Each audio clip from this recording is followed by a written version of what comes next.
आपसे परमाणु संरचना में इलेक्ट्रॉन की प्रकृति का अध्ययन करने जा रहे हैं। इसका तरंग व्यवहार, वेव नेचर ऑफ इलेक्ट्रॉन के बारे में बात करेंगे।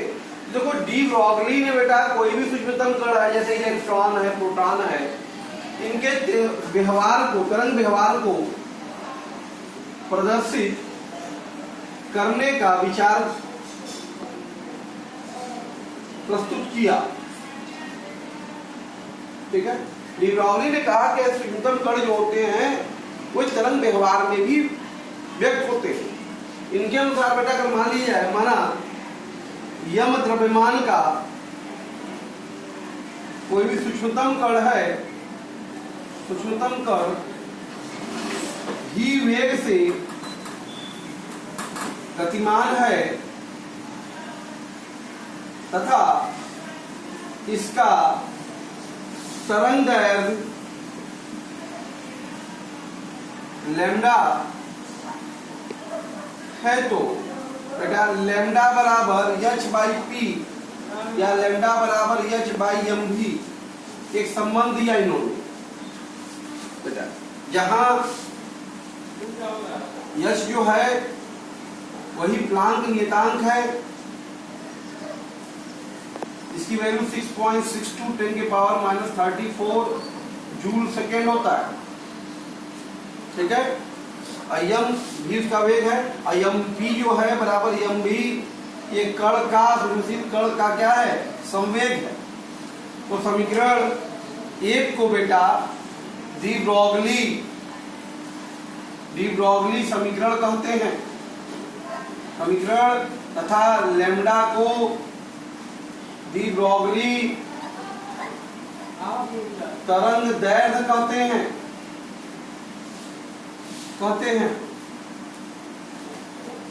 तो इस डी ब्रॉगली समीकरण देखिए बेटा, ये है लैम्डा बराबर एच बाई एम बी। इसको हम लोग प्रूव भी कर सकते हैं आइंस्टीन और प्लांक के सिद्धांत के अनुसार। आइए देखते हैं, करते हैं डी ब्रॉगली समीकरण का प्रूफ की बात करेंगे। इसके प्रूफ क्या है ध्यान दीजिए। अगर मान लीजिए बेटा, प्लांक के सिद्धांत से किसी फोटोन जो कण होता है बेटा की जो ऊर्जा होती है, आप जानते हैं E बराबर एच न्यू होती है। ठीक है, बात समझ आ रहा, या एच न्यू होती है, या इसी को कह सकते हैं आप एच सी बाई लैम्डा। वास्तव में जहां सी जो है प्रकाश की चाल है तथा लैम्डा तरंग दैर्घ्य।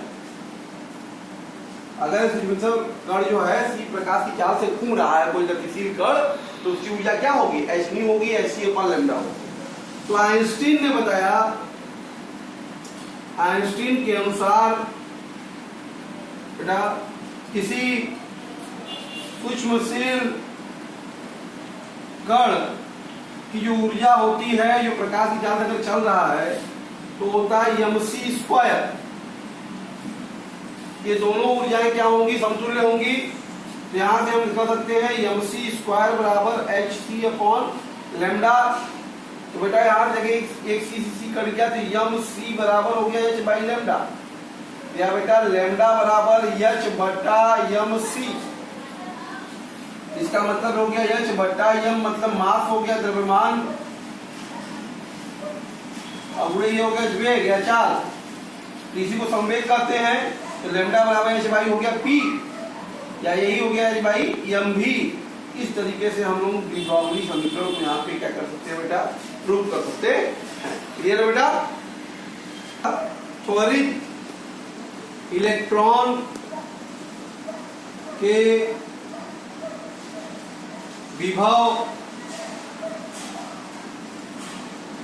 व तरंगदैर्घ्य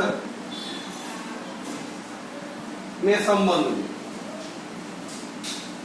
बात करते हैं बेटा। अगर मान लिया जाए, माना अगर यम द्रव्यमान का electron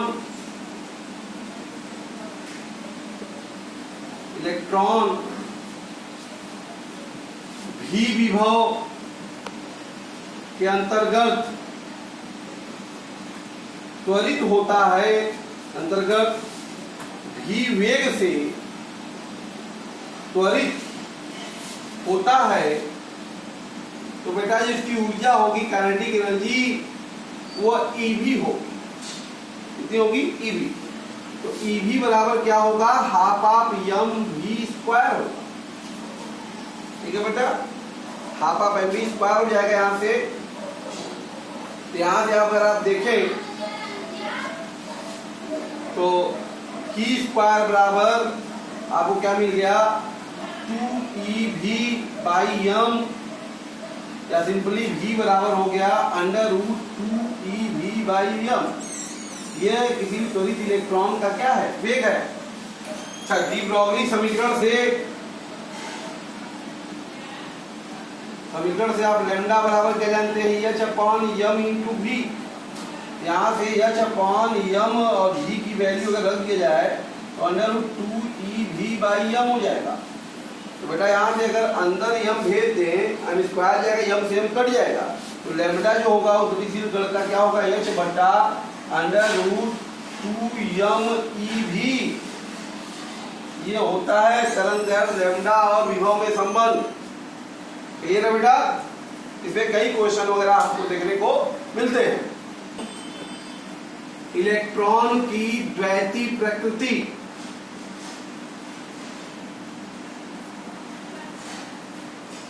dual nature of electron.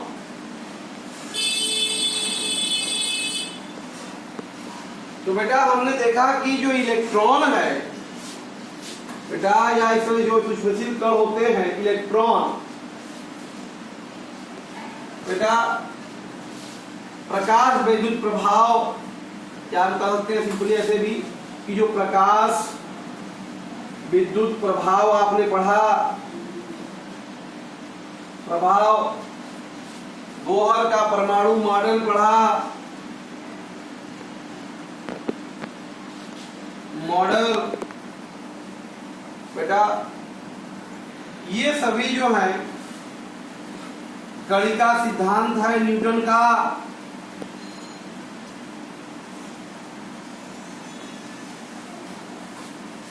Electron के कण प्रकृति को दर्शाते हैं। इलेक्ट्रॉन में कण का व्यवहार ही पाया जा रहा है, परंतु दे ब्रॉगली के प्रस्ताव पर इलेक्ट्रॉन में तरंग गुण भी देखा गया जिसकी पुष्टि बेटा जर्मर डेविजर प्रयोग द्वारा की गई, जो कि इसके तरंग प्रकृति के व्यवहार में दर्शाता है। इलेक्ट्रॉन जो है बेटा, इलेक्ट्रॉनों में तरंग की तरह व्यतिकरण, विवर्तन आदि गुणों को देखा जाता है, गुणों को देखा जा सकता है।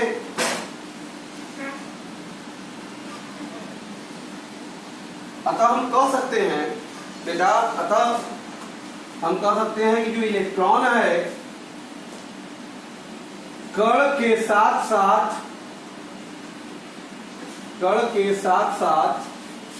तरंग गुण को भी दर्शाता है,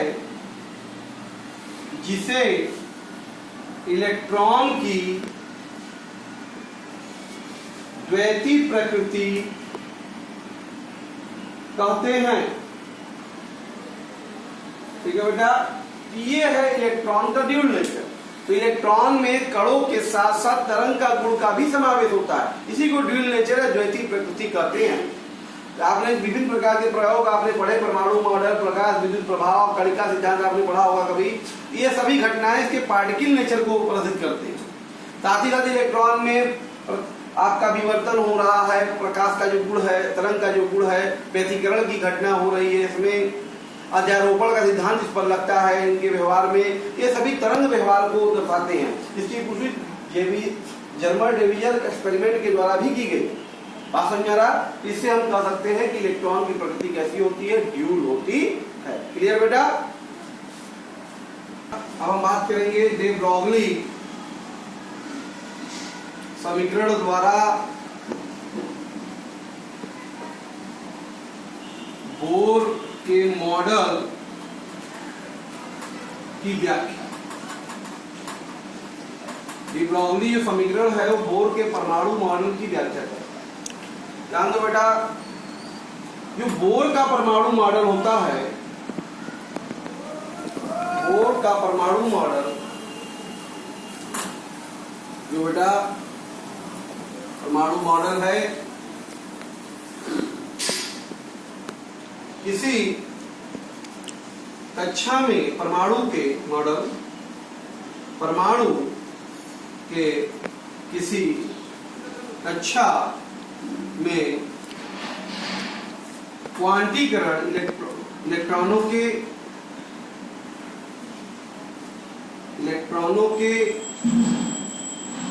क्वांटीकरण पर आधारित है। कक्षाओं में इलेक्ट्रॉनों का क्वांटिफिकेशन है, उस पर आधारित है परमाणु मॉडल। क्लियर है? बोर का जो परमाणु मॉडल है बेटा, बताया मैंने कि परमाणु किसी भी कक्षा में इलेक्ट्रॉनों का के कोणीय संवेग, इलेक्ट्रॉनों की क्या बेटा, कोणीय संवेग के क्वांटीकरण पर आधारित है, जिसको गणितीय रूप से व्याख्या नहीं की जा सकती, परंतु बेटा कोणीय संवेग के क्वांटीकरण का, कोणीय संवेग के क्वांटीकरण की गणितीय व्याख्या डे ब्रॉगली ने की। इन्होंने क्या किया, जो बोर के परमाणु मॉडल मैथमेटिकल फॉर्म को एक्सप्लेन नहीं किया सका था, वहां पर डे ब्रॉगली ने किया। इन्होंने बताया बेटा, अगर माना कोई इलेक्ट्रॉन r त्रिज्या के वृत्तीय कक्षा में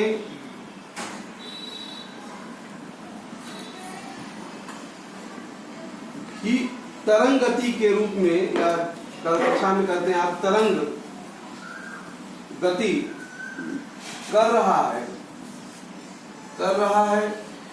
तो तरंग इसके बेटा तरंग गति की जो श्रृंखला होगी, कि श्रृंखला सतत रूप में या तो कला में अथवा कला के बाहर होगी। ये जो इलेक्ट्रॉन मूव कर रहा है तरंग रूप में, तो ये तरंगों की श्रृंखला होगी कंटिन्यूअस रूप में, इन फेज कला के अंदर होगी या तो कला के बाहर होगी। क्लियर है? तो बेटा ये जो तरंग श्रृंखलाएं हैं, यदि तरंग श्रृंखलाओं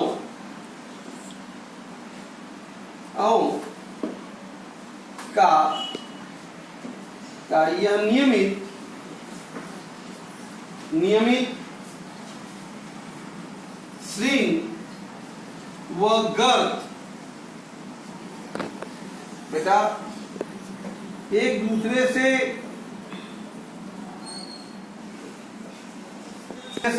नियमित श्रेणी बनाते हैं तो बेटा तो ये तरंग कला में होगा, कला में होता है, जैसा चित्र में प्रदर्शित है, जैसा हम चित्र में दिखा सकते हैं बेटा। चित्र ए मान लीजिए उसको कर देंगे, में प्रदर्शित है। परंतु यदि एक नियमित श्रेणी नहीं बनाते हैं तो ये तरंग कला, तो ये कला के बाहर होते हैं। क्या होते हैं बेटा? कला के बाहर होते हैं, जैसा चित्र बी में दिखाया गया। देखिए, जैसे मान लीजिए ये कोई नाभिक के चारों तरफ का कोई वृत्तीय कक्षा है बेटा। ये इसमें जो इलेक्ट्रॉन है मान लीजिए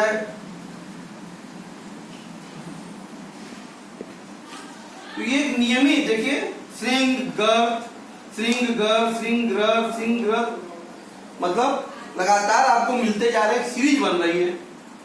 तो ऐसी स्थिति में जो होगा ये क्या होगा? तरंगे जो होंगी ये कला में होंगी। ठीक है, वही मैंने कहा कि जब ये तरंगे अगर एक नियमित श्रेणी बनाती हैं तो इन फेज में कही जाती है। परंतु अगर बेटा यही श्रेणी अगर टूट जाए इनके मूवमेंट में, मान लीजिए ये सीरीज आपकी चल रही है, श्रेणी देखिए यहाँ पे, देखिए यहाँ पे टूट गए, ये सीरीज यहाँ पे क्या हो रही है? ब्रेक कर जा रही है बेटा। तो जहाँ पे ये सीरीज यहाँ पे श्रृंग और गर्तों की ब्रेक कर जाएगी, नियमित श्रेणी में नहीं होगी, तब ये क्या होंगी? तरंगे कला के बाहर होंगी। ठीक है बेटा। और सबसे बड़ी बात यह है कि हम ब्रोगली ने यह बताया तरंगों को कला में रहने के लिए अगर इन फेज में है ये तरंगे, ध्यान देते हैं, इंपॉर्टेंट पॉइंट ये, तरंगों को कला में रहने के लिए इन फेज रहने के लिए वृत्ताकार पथ की जो परिधि होती है बेटा, वृत्ताकार पथ की परिधि क्या होगी? 2πr। परिधि क्या होती है इस पथ की? 2πr। वृत्ताकार पथ की परिधि जो होगी वो तरंग के तरंगदैर्घ्य के पूर्ण गुणज होना चाहिए, पूर्ण गुणज होना चाहिए।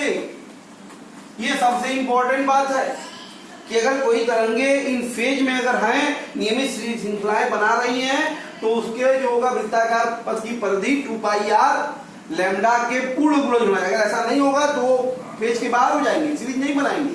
तो ऐसी स्थिति में क्या होगा? ये 2πr जो होगा वो n लैम्डा होगा। तो ये है बेटा कंडीशन किसी भी तरंग को फेज में होने के लिए। क्लियर है?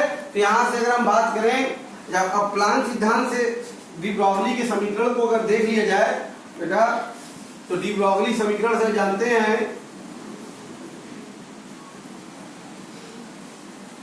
समीकरण से लैम्डा बराबर h बाई एम भी। तो यहां से लैम्डा का मान अगर रख दिया जाए बेटा क्या होगा? 2πr बटा के यम बराबर h बटा यम भी। तो बेटा यहां देखिए यम भी इधर भेज दिया जाए तो यम भी r बराबर देखिए यहां से मिल गया आपको यन h बटा 2π। तो आप देख रहे हैं ये कोणीय संवेग जो है बेटा वो यन गुणे h/2π के पूर्ण गुणज, यही तो है बोर का मॉडल। यहां से डी ब्रोगली ने अपने तरंग सिद्धांत के द्वारा ये जो डी बोर का मॉडल है उसकी व्याख्या भी इन्होंने किया। क्लियर है बेटा? बात करते हैं हम लोग डी ब्रोगली समीकरण की सीमाएं क्या हैं, लिमिटेशन क्या है।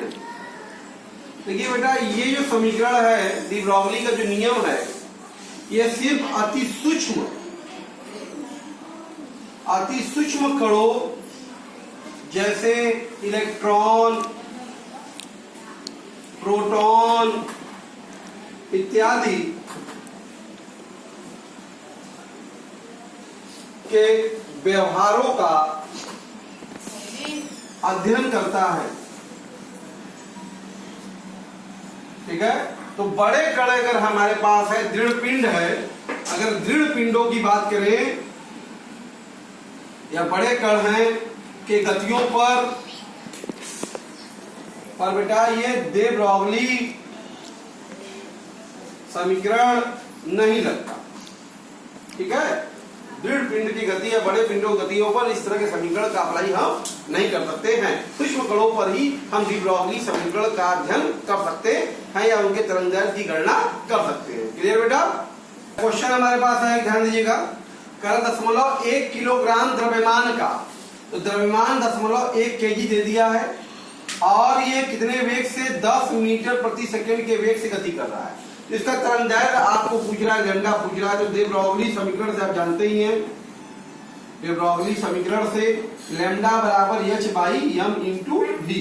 h की वैल्यू 6.62 10 के पावर -34 हो गया। m की वैल्यू बेटा हो गई 10 के घात 0.1 और v की वैल्यू हो गई बेटा 10। इसका मतलब इसका तरंगदैर्घ्य कितना है, बहुत ही कम है बेटा, 10.62 10 के घाते -34 मीटर, इतना तरंगदैर्घ्य होगा। क्लियर है बेटा? नेक्स्ट क्वेश्चन है बेटा, आपसे कह रहा है 2 कण x और y हैं। बेटा x और y को मान लो, x को हमने 1 मान लिया, y को हमने क्या मान लिया 2। तो y का संवेग मतलब p2 आपको बेटा, तो कह रहा है y का संवेग जो p2 है वो x के संवेग का आधा है, मतलब p2 बराबर p1/2। ठीक है, और x का तरंगदैर्घ्य मतलब λ1 कितना है बेटा, 5 × 10 के घाते -8 मीटर है। तो y का तरंगदैर्घ्य λ2 आपको कह रहा है ज्ञात करना। आपको पता है डी ब्रॉगली समीकरण से λ बराबर h/p होता है, तो यह तो कांस्टेंट है। अगर यहां देखा जाए तो λ1 बटे λ2 बराबर, तो बेटा हो जाएगा p2/p1। यहां से λ2 निकाल रहा है ना, तो λ2 बराबर बेटा क्या हो जाएगा, λ1 × p1/p2। तो λ1 की वैल्यू बेटा कितनी है बताइए, 5 × 10 के घाते -8 और p1 बेटा p1 रख दिया, p2 की वैल्यू p1/2 रख दिया। इसका मतलब कितना आ गया, ऊपर p1 कट गया, 2 × 5 × 10 के घाते -8 बेटा 1 × 10 के घाते -7 मीटर। तो ये जो हमारा y होगा उसका तरंगदैर्घ्य कितना होगा, 1 × 10 के घाते -7 मीटर। क्लियर बेटा? बेटा क्वेश्चन कर रहा है, एक इलेक्ट्रॉन का तरंगदैर्घ्य प्रोटॉन के तरंगदैर्घ्य के बराबर कब होगा। तो λe बराबर λp कब होगा। तो डी ब्रॉगली समीकरण से बात करें तो λe क्या होगा, h/meVe और λp क्या हो जाएगा बेटा, h/mPVP। λ/v होता है, यह कैंसिल हो गया, तो meVe बराबर mPVP हो जाएगा बेटा। तो यहां से अगर हम बात करें तो Ve/Vp बराबर mp/me हो जाएगा।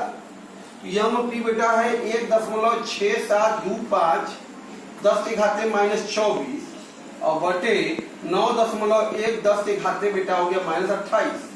ये हो जाएगा आपका Ve/Vp बराबर 1.6725 और ऊपर गया 10 के घाते 4 हो गया बटे 9.1 हो गया। ये आप इसको कर सकते हैं 16,725 बटा 9.1, अगर लगभग 9 मान ले इसको, तो 9 से भाग देते हैं, तो 9 एकम 9 बेटा कितना बचा, 7 बचा, 9 7 16 77, 9 8 72 बेटा, 9 8 72, 5 बचा, 5 मतलब 52, 9 पूरे 45, 7 बचा 75, 9 8 72, 3 बचा, 9 3 27, 9 3 27। इतना गुना लगभग, मतलब ये तभी बराबर होंगे जब इलेक्ट्रॉन का वेग जो होगा बेटा लगभग 1858 गुना होगा प्रोटॉन के वेग के, जब बराबर होगा तभी स्थिति में इलेक्ट्रॉन का और प्रोटॉन का तरंगदैर्घ्य क्या होगा, आपस में बराबर होगा। क्लियर है बेटा? नेक्स्ट क्वेश्चन है बेटा, करा एक इलेक्ट्रॉन है इसका द्रव्यमान देखो दिया है 9.1 के जी होता भी है, और ये प्रकाश के वेग के 1% बेटा, तो 3 × 10⁸ का 1% के वेग से 1/100, तो 3 × 10⁶ मीटर प्रति सेकंड के वेग से चल रहा है वो कण। इसका पूछ रहा तरंग क्या होगा, तरंग क्या होगा बेटा, लैम्डा बराबर h/mv, तो 6.62 10⁻34, m की वैल्यू बेटा 9.1 10⁻31, और बेटा v की वैल्यू हो गई तुम्हारे पास कितना, 3 × 10⁶, तो यहां से लैम्डा बराबर बेटा हो गया 6.62 अपान 9.1 × 3, ठीक है। और ये हो जाएगा हमारे पास बेटा, ध्यान दीजिए 31 में से 6 गया तो 25, तो ये ऊपर चला जाएगा 10⁻−34 धन 25, 31 में से 6 गया बेटा 25 ऊपर जाएगा, ये हो जाएगा आपके पास, अगर 3 से काट भी देते हैं तो 3 × 6 3 × 6 0 3 × 18 बटे 9.1, और 10⁻, बेटा आ गया 14 में से 5 गया 9 19, ठीक है, सॉरी 25 9 34 -9 हो गया, ठीक है। तो ये लगभग अगर बात करें, अगर हम 10 से इसमें गुणा कर दें तो 22.06 बटे 9.1, और 10⁻, क्या हो जाएगा -10 हो जाएगा, तो ये इतना मीटर कहलाएगा। और ये अगर 9 ही कर देते, 9 दूनी 18, 9 दूनी 18, तो बेटा क्या हो जाएगा 4 40, 9 चौक 36, 66 हो गया, 963 लगभग 2.47 10⁻10 मीटर, या आप कह सकते हैं 2.47 एंगस्ट्रॉम, ये उसका क्या होगा, तरंग दैर्ध्य होगा। क्लियर है बेटा। नेक्स्ट क्वेश्चन हमारे पास बोर के प्रथम कक्षा में इलेक्ट्रॉन का वेग जो है 2.19 10⁶ मीटर पर सेकेंड है। तरंग दैर्ध्य इलेक्ट्रॉन द्रव्यमान सबको पता है 9.1 10⁻−31 kg होता है। तो तरंग दैर्ध्य लैम्डा बराबर बेटा क्या होता है, h/mv, h की वैल्यू 6.62 10⁻34, m की वैल्यू बेटा 9.1 10⁻31, और v की वैल्यू बेटा 2.19 10⁶ जरा इसको गुणा भाग करके बताइए, देखिए कितनी वैल्यू आती है आपकी, 3.32 10⁻−10 मीटर सबका आया होगा, क्या करते 3.32 एंगस्ट्रॉम, इतना इसका क्या होगा, तरंग दैर्ध्य होगा। क्लियर है बेटा। बेटा एक क्वेश्चन है हमारे पास, कि इलेक्ट्रॉन से संबद्ध तरंग दैर्ध्य लैम्डा का मान दे दिया 7.2 10⁻7 मीटर, गतिज ऊर्जा निकालनी है इसकी। इलेक्ट्रॉन का द्रव्यमान सबको पता है 9.1 10⁻31 kg, तो गतिज ऊर्जा के लिए वेग चाहिए, सबको पता है ना। तो पहले डी ब्राउनी समीकरण से लैम्डा बराबर क्या होता है, h/mv, तो बेटा यहां से जरा देखो तो v बराबर कितना आ गया आपके पास, h/m × लैम्डा, v का मान इतना होगा। तो गतिज ऊर्जा निकालनी है ना, काइनेटिक एनर्जी में क्या होती है, half of m/v², 1/2 × m × v का मतलब बेटा हो गया h/m × लैम्डा का होल स्क्वायर, तो ये हो गया 1/2 × m × h² बटा बेटा m² × लैम्डा स्क्वायर, तो बेटा ये आ गया 1/2 × h² बटे m × लैम्डा का स्क्वायर, ये गतिज ऊर्जा होगी इसकी इलेक्ट्रॉन की। तो वैल्यू रख देते हैं 1/2 6.62 10⁻34 का बेटा होल स्क्वायर अपान m की वैल्यू 9.1 10⁻31, लैम्डा की वैल्यू बेटा 7.2 10⁻7 का होल स्क्वायर। अगर लगभग की बात सोच रहे हैं आप तो पहले देख लीजिए घातांक कितना आएगा, 6.62 और बटे 9.1 × 7.2 अब देखो यहाँ पे तो 10⁻68 हो गया, ऊपर क्या होगा 68, और बेटा यहाँ पे कितना आ जाएगा तुम्हारे पास, देखो 31 ये है और 7 × 14 ये मिल गया, तो 4 1 5 हो गया और 3 1 4, तो बेटा ये 10 आ जाएगा -45। तो ये जो अगर लगभग की बात करें 60 में अगर भाग देते हैं आप इसको, तो 45 अगर घट गया बेटा तो 8 में से 5 गया 3, हाँ और 6 में 4 गया 23, 10 23 माइनस में वैल्यू की आंसर आ सकती है। देखते हैं कैलकुलेट करिए जरा। आएगा लगभग 4.62 10 के घाते -25। ठीक है बेटा।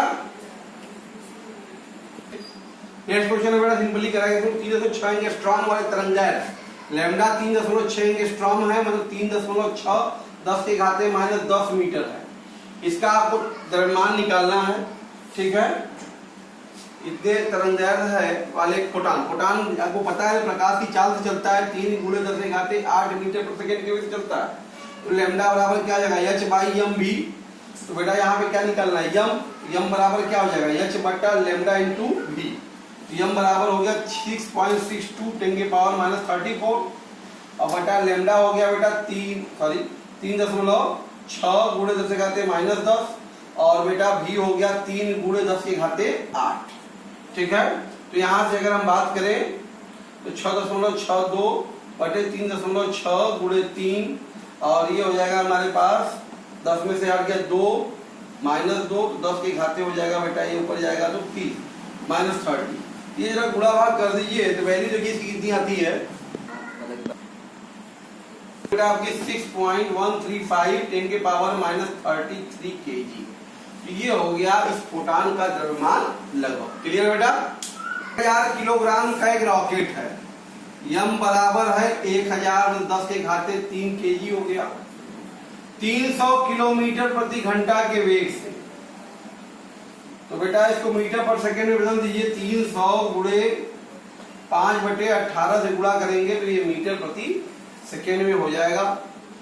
ठीक है बेटा, आपके पास लगभग 500/6 मीटर पर सेकेंड।